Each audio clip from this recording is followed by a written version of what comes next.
Assalamualaikum warahmatullahi wabarakatuh. Kami dari kelompok 9 akan menjelaskan materi tentang eh, rekonsiliasi fiskal serta pengisian SPT wajib pajak orang pribadi. Sebelumnya perkenalkan, nama saya Ananda Anggun Safara, NIM 117, teman saya Fandi Simon Penny, NIM 115, dan Rani Khairunisa, NIM 114. Salam dan bahagia. Di sini saya akan menjelaskan kepada teman-teman, saya Fandi Simin Penny, mengenai rekonsiliasi fiskal dan praktik pengisian SPT tahunan. Jadi untuk yang pertama itu ada latar belakang. Rekonsiliasi fiskal dilakukan oleh wajib pajak karena terdapat perbedaan perhitungan, khususnya laba menurut akuntansi komersial dan laba menurut perpajakan fiskal. Laporan keuangan komersial atau bisnis itu ditujukan untuk menilai kinerja ekonomi dan keadaan finansial dari sektor swasta, sedangkan laporan keuangan fiskal lebih ditujukan untuk menghitung pajak. Untuk kepentingan komersial atau bisnis, laporan keuangan disusun berdasarkan prinsip yang berlaku umum, yaitu standar akuntansi keuangan atau SAK, sedangkan untuk kepentingan fiskal, laporan keuangan itu menggunakan peraturan pajak atau undang-undang pajak, yaitu ada Undang-Undang Pajak Penghasilan yang disingkat UPH. Selanjutnya itu ada ada perbedaannya teman-teman. Ada pendekatan dalam penyusunan laporan keuangan fiskal sendiri. Jadi untuk laporan keuangan fiskal sendiri itu dalam penyusunan itu harus diperhatikan beberapa hal teman-teman. Yang pertama itu ada laporan keuangan fiskal. Yang itu laporan keuangan fiskal disusun secara beriringan dengan laporan keuangan komersial. Artinya teman-teman penyusunan laporan keuangan itu dia harus berdasarkan prinsip akuntansi. Yang kalau keuangan harus berdasarkan prinsip akuntansi, tapi perpajakan itu dia harus melihat dari dia peraturan perpajakan. Terus yang kedua itu laporan keuangan fiskal extra comptable dengan laporan keuangan bisnis. Itu artinya harus beda ya teman-teman penyusunan. Jadi kalau untuk laporan keuangan bisnis itu harus jika perusahaan membuat pembukuan, pada saat pembukuan itu laporan keuangan bisnis itu harus sudah dilakukan. Tetapi kalau untuk laporan keuangan fiskal itu dia beda, dia keluar dari laporan pembukuan itu sendiri. Selanjutnya itu yang ketiga itu laporan keuangan fiskal disusun dengan menyisipkan ketentuan perpajakan. Ini kayak nomor 1 tadi hampir sama. Jadi kayak penyusunan laporan keuangan fiskal itu harus lebih mengikuti untuk peraturan perpajakan. Next, penyebab perbedaan antara laporan keuangan dan laporan keuangan fiskal. Yang pertama itu ada perbedaan prinsip akuntansi. Yang A, prinsip konservatisme. Jadi kayak untuk perbedaannya itu ada perbedaan prinsipnya, itu ada perbedaan metode. Yang itu yang pertama itu adalah kalau untuk keuangan komersial itu ada antara harga pokok dan nilai realisasi itu diperhatikan. Tetapi kalau untuk fiskal sendiri nilai realisasi itu tidak diakui dalam penentuan laporan ini. Selanjutnya yang B itu prinsip harga perolehan. Untuk prinsip harga perolehan teman-teman itu perbedaannya sendiri itu kalau untuk akuntansi komersial itu dia memperhatikan untuk naturanya, nilai biaya naturanya itu dia digunakan untuk unsur harga penentuan harganya. Tetapi kalau untuk fiskalnya itu dalam pengeluarannya itu bentuk natura itu tidak diakui. Selanjutnya itu prinsip pemadaan. Untuk prinsip pemadaan itu untuk akuntansi komersial itu menyangkut biaya penyusutan. Jadi kayak biaya penyusutan untuk aset-aset itu berbeda. Jadi kayak aset itu sudah bisa menghasilkan, berarti itu sudah diakui oleh akuntansi komersial. Tetapi kalau untuk akuntansi fiskal itu dia sudah dilihat sebelum aset itu bisa menghasilkan. Selanjutnya itu perbedaan metode dan prosedur akuntansi. Jadi yang A itu metode penilaian persediaan. Jadi kayak untuk metode penilaian persediaan itu ada banyak. Jadi untuk akuntansi komersial itu dia menggunakan metode itu ada rata-rata, LIFO, FIFO, yang first in first out, last in first in first out sama last in first out. Itu untuk untuk akuntansi komersial itu ada banyak sama pendekatan laba bruto, terus harga jual eceran dan lain-lain. Tetapi kalau untuk fiskal itu hanya memperbolehkan hanya dua saja, yaitu rata-rata sama FIFO, first in first out. Terus yang KB ada metode penyusutan dan amortisasi. Untuk metode penyusutan dan amortisasi itu dalam komersial itu dia banyak ya. Untuk yang diperbolehkan itu ada seperti garis lurus, jumlah angka tahunan, saldo menurun, terus ada saldo, metode jam jasa, metode jumlah unit produksi. Itu semua itu diakui untuk bisa dipakai untuk akuntansi komersial, tetapi tidak untuk fiskal. Kalau fiskalnya itu sama hanya dua saja, yang itu metode garis lurus sama saldo menurun. Next, yang C, metode penghapusan itu. Kalau untuk perbedaannya untuk dari metode penghapusan penghapusan piutang, jadi untuk akuntansi komersial itu penghapusan piutang itu dia ditentukan berdasarkan metode cadangannya. Jadi dari metode cadangan itu sudah bisa dilihat untuk penghapusan piutangnya. Tetapi untuk fiskalnya sendiri itu harus nyata-nyata tidak dapat, itu untuk penghapusan itu dilakukan pada saat piutang itu nyata-nyata tidak dapat ditagih. Itu harus dengan syarat-syarat tertentu. Berarti saat itu juga mungkin piutang itu pas piutangnya itu pasti bisa terjadi penghapusan. 3. Perbedaan perlakuan dan pengakuan penghasilan dan biaya. Yang pertama, penghasilan tertentu diakui dalam akuntansi komersial, tetapi bukan merupakan objek pajak penghasilan. Dalam rekonsiliasi fiskal, penghasilan harus dikeluarkan dari total PKP-nya. Contohnya, hibah, bantuan, dan sumbangan, iuran, penghasilan tertentu yang diterima dana pensiun. Yang kedua, penghasilan tertentu diakui dalam akuntansi komersial, tetapi pengenaan pajaknya bersifat final. Dalam rekonsiliasi fiskal, penghasilan harus dikeluarkan dari total PKP. Contoh, penghasilan berupa hadiah undian, penghasilan berupa dana deposito, tabungan, dan lainnya, bunga obligasi, surat utang negara, dan bunga simpanan yang dibayarkan oleh koperasi kepada anggota koperasi orang pribadi. Yang ketiga, penyebab perbedaan lain yang berasal dari penghasilan yaitu yang pertama, kerugian suatu usaha di luar negeri. Dalam fiskal, kerugian yang tidak boleh dikurangkan dari total penghasilan laba kena pajak. Yang kedua, kerugian usaha dalam negeri tahun-tahun sebelumnya. Menurut fiskal, kerugian tahun sebelumnya dapat dikurangkan dari penghasilan laba kena pajak tahun sekarang selama belum lewat waktunya, yaitu 5 tahun. Yang ketiga, imbalan dengan jumlah yang melebihi kewajaran, yaitu imbalan yang diterima atas pekerjaan yang dilakukan oleh pemegang saham dengan jumlah yang melebihi kewajarannya. Yang keempat, pengeluaran tertentu diakui dalam akuntansi komersial sebagai biaya atau pengurangan penghasilan bruto. Tetapi dalam fiskal, pengeluaran total boleh dibandingkan dengan hasil bruto.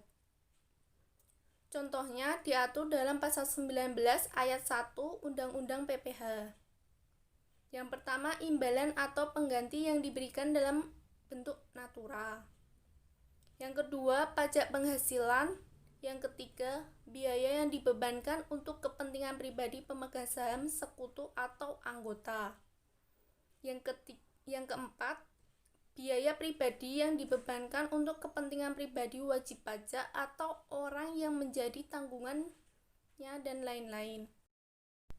Perbedaan penghasilan dan biaya menurut akuntansi dan fiskal dikelompokkan menjadi perbedaan tetap atau perbedaan permanen dan perbedaan sementara atau perbedaan waktu. Perbedaan tetap terjadi karena transaksi-transaksi pendapatan dan biaya diakui menurut akuntansi komersial dan tidak diakui menurut fiskal. serta laba rugi bersih menurut akuntansi berbeda secara tetap dengan penghasilan laba kena pajak menurut fiskal. Contohnya, penghasilan pajaknya bersifat final, seperti bunga bank, dividen, sewa tanah, dan bangunan, dan penghasilan lain yang diatur dalam pasal 4 ayat 2 Undang-Undang PPh. Sedangkan perbedaan waktu terjadi karena perbedaan waktu pengakuan pendapatan dan biaya dalam menghitung laba serta diakui menurut akuntansi komersial dan belum diakui menurut fiskal. Contoh, pengakuan piutang tak tertagih, penyusutan harta berwujud, amortisasi harta tak berwujud atau hak, dan penilaian persediaan. Selanjutnya, teknik rekonsiliasi fiskal. Yang pertama, jika suatu penghasilan diakui menurut akuntansi tetapi tidak diakui menurut fiskal, maka rekonsiliasi dilakukan dengan mengurangkan laba menurut fiskal. Yang kedua, jika suatu penghasilan tidak diakui menurut akuntansi tetapi tidak diakui menurut fiskal, maka rekonsiliasi dilakukan dengan menambahkan laba menurut fiskal. Yang ketiga, jika suatu biaya atau pengeluaran diakui menurut akuntansi tetapi tidak diakui sebagai pengurangan penghasilan bruto menurut fiskal, maka rekonsiliasi dilakukan dengan menambahkan laba menurut fiskal. Yang keempat, jika suatu biaya atau pengeluaran tidak diakui menurut akuntansi tetapi diakui sebagai pengurangan penghasilan bruto menurut fiskal, yaitu artinya mengurangi laba menurut fiskal. Selanjutnya, kasus pengisian SPT tahunan PPh wajib pajak orang pribadi. SPT tahunan PPh wajib pajak orang pribadi digunakan oleh wajib pajak orang pribadi dengan kriteria, yaitu yang pertama mempunyai penghasilan dari usaha atau pekerjaan bebas, yang kedua mempunyai penghasilan dari satu atau lebih pemberi kerja, yang ketiga mempunyai penghasilan yang PPh-nya bersifat final dan atau dikenakan PPh bersifat final. Yang keempat yaitu memperoleh penghasilan dan dari luar usaha atau luar negeri. Selanjutnya, SPT formulir terdiri atas lembaran-lembaran, yaitu yang pertama induk SPT, yang kedua lampiran 1 berisi penghasilan neto dari usaha, penghasilan neto dalam negeri sehubungan dengan pekerjaan, dan penghasilan neto dalam negeri lainnya. Yang keempat yaitu lampiran 3 berisi penghasilan yang dikenakan pajak bersifat final, penghasilan tidak termaksud objek pajak, dan penghasilan yang dikenakan pajak secara terpisah. Yang kelima yaitu lampiran 4 berisi daftar harta, kewajiban atau utang, dan susunan keluarga wajib pajak. Contoh, Apotik Sumber Waras didirikan oleh Olivia Winata pada 2010. Olivia bekerja sebagai pegawai negeri sipil pada Dinas Kesehatan Provinsi DIY. Informasi yang berkaitan dengan kewajiban perpajakan Olivia diuraikan sebagai berikut. 1. Identitas wajib pajak. Nama wajib pajak Olivia Winata. NPWP 7823865551541000. Jenis usaha dagang.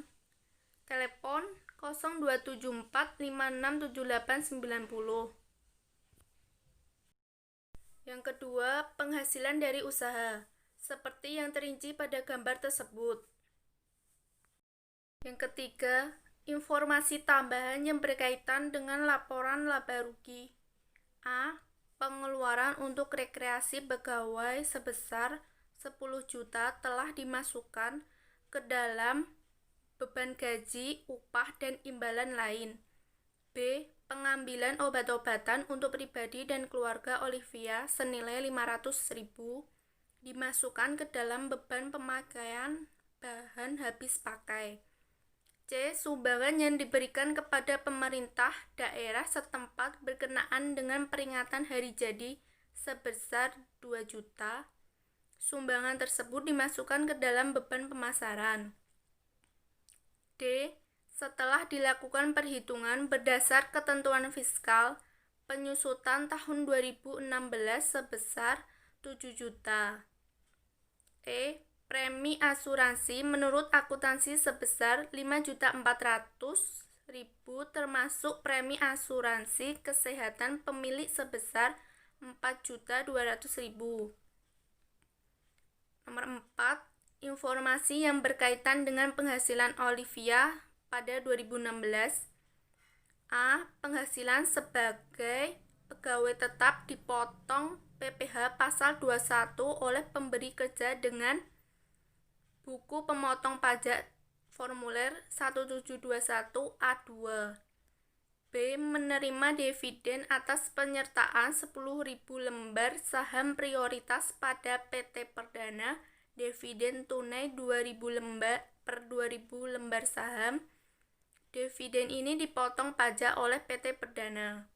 C. Melakukan penyerahan barang kepada pemungut pajak senilai 1,650 juta. Pembayaran atas pembelian barang ini dipungut pajak oleh RSUD Senopati. Harga barang tersebut termasuk PPN. D. Menerima bunga atas penyertaan obligasi pada Andromon Inc., sebuah perusahaan yang terdaftar di Bursa Efek di Malaysia. Nilai nominal obligasi 250 juta. Bunga 20%, setahun diterima setiap tanggal 31 Desember. Tarif pajak atas bunga obligasi di Malaysia adalah 10%. Pajak yang dibayar tersebut seluruhnya dapat dikreditkan. Menerima bunga deposito di Bank BIN cabang Yogyakarta sebesar 12 juta. F. Menerima sewa ruangan sebesar 6 juta. G. Menerima honorium yang sumbernya dari dana APBN sebesar 10 juta. H. Menerima hadiah undian dari Bank BIN berupa 1 unit mobil senilai 275 juta. I. Menerima honorium sebagai konsultan di RS Enggal Sehat sebesar 18 juta. RS Enggal Sehat merupakan rumah sakit swasta. Honorium yang dibayarkan tidak berasal dari dana APBN. J. Memperoleh keuntungan atas penjualan mata uang asing sebesar 8 juta. K. Menerima bagian laba dari CV Permata Indah sebesar 15 juta. Olivia juga merupakan salah satu sekutu pada CV Permata Indah. Yang kelima, lain-lain. A. Olivia membayar sendiri angsuran PPh setiap bulan selama tahun 2014 sebesar 7 juta. B. Olivia menyampaikan SPT tahunan PPh tahun pajak 2016 pada 26 Maret 2017. C. Olivia membayar pajak yang kurang dibayar tahun pajak 2016 pada 15 Maret 2017. D. Olivia belum menikah tanpa tanggungan. E. Harta Olivia dan apotek terdiri atas 1. Kendaraan roda 4 yang dibeli tahun 2012 seharga 125 juta. 2. Tanah dan bangunan sebagai tempat tinggal senilai 200 juta dibeli tahun 2003. 3. Sebidang tanah senilai 225 juta dibeli pada tahun 2013. 4. Deposito di Bank BIN sebesar 200 juta ditempatkan pada 2015. F. Kewajiban atau utang Olivia dan apotek terdiri atas 1. Utang kepada pemasok PT Nuti Farma sebesar 155 juta. 2. Utang kepada pemasok PT Kaya Farma sebesar 215 juta. 3. Utang kepada Koperasi Menuju Makmur Dinas Kesehatan DIY sebesar 30 juta. Oh, baik teman-teman, saya Fandi Penny akan melanjutkan untuk jawaban contoh soalnya tadi. Jadi di situ untuk rekonsiliasi laporan laba rugi itu yang pertama itu ada ini dirupiahkan ya teman-teman untuk tahun yang berakhir 2019 dalam ribuan rupiah. Jadi penjualan itu sebesar 6.900.000 yang sebenarnya 6.900.000. Itu di sini 6.900.000. Menurut fiskal sama juga 6.900.000. Lalu harga pokok penjualan yang terdiri dari sediaan barang dagang 1 Januari 2016. Untuk menurut akuntansi 1.750.000 sama juga menurut fiskal 1.750.000. Pembelian tahun 2016 6.250.000 sama juga menurut fiskal 6.250.000. Dijumlahkan diperoleh 8 juta menurut akuntansi sama menurut akuntansi 8 juta yang itu barang tersedia untuk dijual. Terus barang tersedia untuk dijual yang pertama lagi ada sediaan barang dagang 31 Desember 2016. Itu untuk menurut akuntansi sebesar 1.800.000. Sama juga masih menurut fiskal 1.800.000, belum ada perbedaan. Untuk harga pokok penjualan itu sebesar 6.200.000 sebesar menurut akuntansi, menurut fiskal juga sama 6.200.000. Selanjutnya itu laba bruto. Itu laba bruto sebesar 700.000 sama juga menurut fiskal 700.000. Terus selanjutnya itu biaya usaha. Untuk biaya usaha itu ada terdiri dari gaji, upah imbalan. Itu ada 120.000, tapi di situ menurut fiskal 110.000. Kenapa? Di sini masuk dalam koreksi fiskal bagian positif yaitu sebesar 3A. 3A itu maksudnya di soalnya tadi teman-teman bagian 3. Bagian 3A bisa dicek lagi itu pengeluaran untuk rekreasi pegawai sebesar 10 juta. Nah, sehingga ada pengurangannya untuk fiskal. Jadi 120 juta 120.000 dikurangi 10.000 sehingga memperoleh 110.000. Selanjutnya itu pemakaian bahan habis pakai. Digit sama juga 3B, artinya di soalnya itu bagian 3B ada pemotongan pengambilan obat-obatan pribadi sebesar 500.000. Sehingga potongannya itu 500.000 sehingga untuk ada perbedaan menurut akuntansi dan fiskal yaitu untuk akuntansi 12.000 sedangkan untuk menurut fiskal 11.500. Selanjutnya beban listrik masih sama 19.000 menurut fiskal sama juga 19.000. Beban pemasaran di sini udah ada pemotongan juga 3C, artinya bagian 3 di C itu sumbangan yang diberikan kepada pemerintah daerah setempat berkenaan dengan peringatan hari jadi sebesar 2 juta. Sehingga di situ ada pemotongan sebesar 2 juta atau 2.000 sehingga 50.000 dikurangi 2.000 sehingga memperoleh 48.000 untuk fiskal. Jadi beban penyusutan ada juga, hanya bedanya dia masuknya itu di koreksi fiskal bagian negatif. Soalnya di sini ada pengurangan teman-teman untuk setelah dilakukan perhitungan berdasarkan ketentuan fiskal penyusutan tahun 2018 sebesar 7 juta.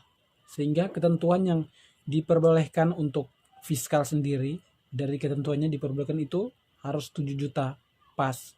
Tidak boleh kan untuk menurut akuntansi itu 6 juta 6.500.000 sehingga ditambah 500.000 menjadi 3 juta. Menjadi 7 juta. Selanjutnya itu pajak bumi dan bangunan BUMN itu ada 5.700.000. Nah, menurut fiskal masih sama. Pajak kendaraan bermotor 7.000 masih sama juga. Premi asuransi untuk premi asuransi itu untuk 3E ya, bagian E tadi di soalnya itu. Premi asuransi menurut akuntansi sebesar 5.400.000 termasuk premi asuransi kesehatan pemilik sebesar 4.200.000. Jadi ini dikurangi teman-teman 5.400.000 dikurangi 4.200.000 sehingga diperoleh 1.200.000 atau 1.200.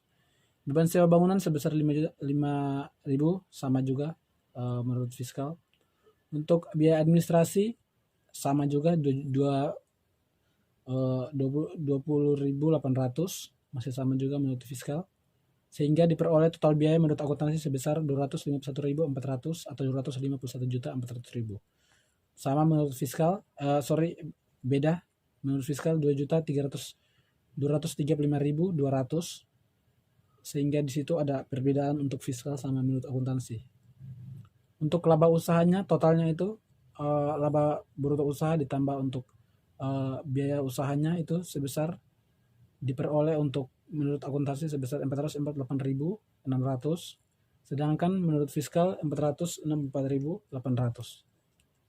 Selanjutnya itu untuk rekonsiliasi fiskal, cuma ini beda format ya teman-teman, format lain, yaitu penghasilan neto laba bersih komersial 448.600.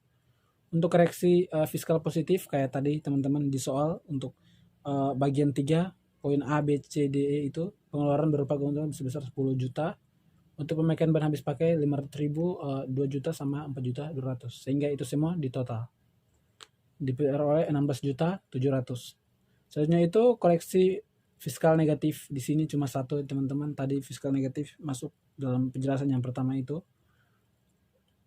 sebesar 500.000, sehingga semua kalau dijumlahkan itu dijumlahkan sama penghasilan neto itu diperoleh 464.800.000.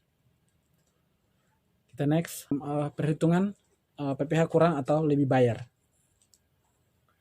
Jadi di sini untuk pertama itu penghasilan neto. Yang pertama dari usaha sendiri, dari usaha itu sebesar 464.800.000. Dari pekerjaannya 113.850.000. Untuk poin yang ketiga itu penghasilan dalam negerinya. Dalam negerinya yang pertama itu ada A, imbalan jasa sebagai konsultan, itu sebesar 18 juta. Kalau teman ingin tahu untuk yang imbalannya ini, imbalan sama keuntungan selisih kurs yang 8 juta itu di soal itu di poin keempat.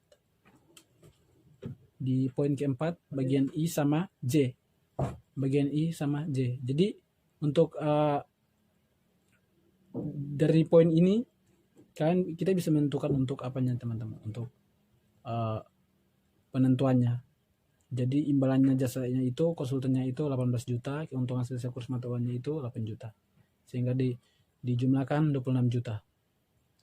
Untuk penghasilan dari luar negeri sendiri diperoleh dijumlahkan dulu ya teman-teman, dijumlahkan sehingga diperoleh 654.000. Ini didapat dari jumlahan dari 6 usaha, dari pekerjaan 464.800 dikurangi 113 juta. Di jumlah 113.650.000. Untuk total penghasilan neto itu sebesar 654.650.000. Untuk PTKP sendiri kayak semester kemarin ada potongannya 54 juta, sehingga 654.650.000 itu yang merupakan penghasilan netonya itu dikurangi 54 juta yang penghasilan tidak kena pajaknya, sehingga diperoleh 600.650.000. Selanjutnya itu PKP penghasilan PKP untuk yang kena pajak di sini terkena 4 lapis karena teman-teman tahu lebih 600 juta. Terus itu di lapis pertama 5% dikena 50 juta itu sebesar 2.500.000. 15% dikali 200 juta sebesar 30 juta. 25% dikalikan 250 juta sebesar 62.500.000. 30% dikali 460 juta diperoleh 30 juta. Soalnya 30 juta 195.000.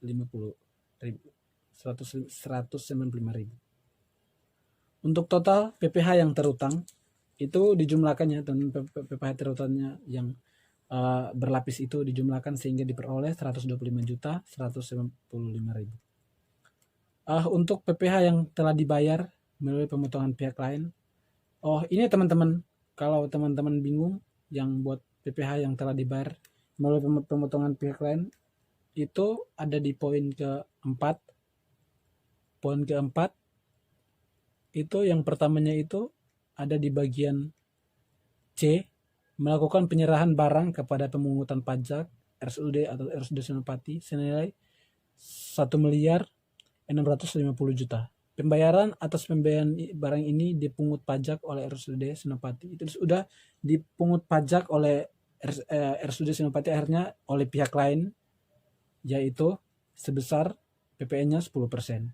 Nah, itu masuk dalam pemungutannya itu, sehingga untuk PPh pasal 21 yang penyerahan barangnya itu sebesar 22.500.000 karena ada pemotongan dari RSUD tadi.